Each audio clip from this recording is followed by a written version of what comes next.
There's a version of you that nobody sees, not your friends, not your family, not even you, most of the time. It decides how you react when someone challenges you. It decides when you listen and when you shut down. It's been shaping your life quietly for years.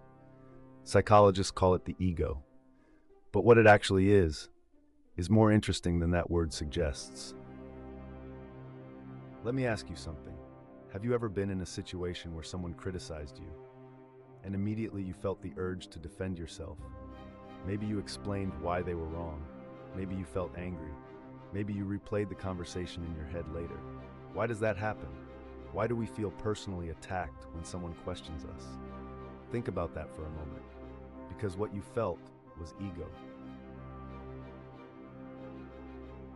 But before we judge it, let's understand something. What exactly is the ego?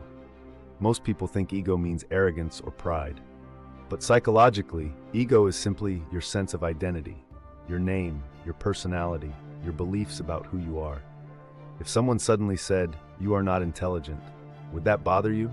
Why? Because the ego protects the image you have of yourself. Now imagine someone insults you in front of others. Your mind immediately starts defending itself. You justify, you explain, you argue. In that moment, the ego is trying to protect you from psychological pain. Without ego, criticism could feel overwhelming. So in many ways, the ego is actually a protector. But here's the real question. If ego protects us, why do so many problems in life come from it? Have you ever refused to admit you were wrong, even when deep down you knew you were? Think about someone who never admits they're wrong. Do they look free to you, or do they look trapped?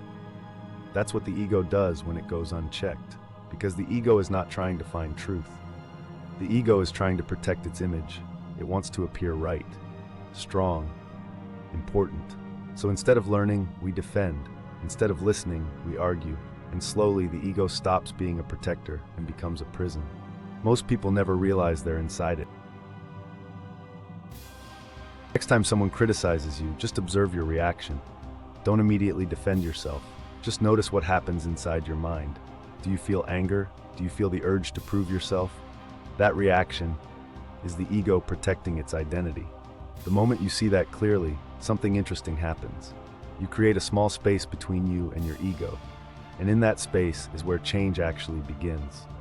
So the ego is not purely good, and it is not purely bad. It protects you, but it can also limit you.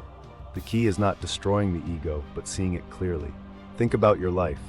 In which situations does your ego appear the most? Arguments, criticism, competition? Take a moment to reflect on that, because awareness of the ego is the first step beyond it. The ego will be back tomorrow.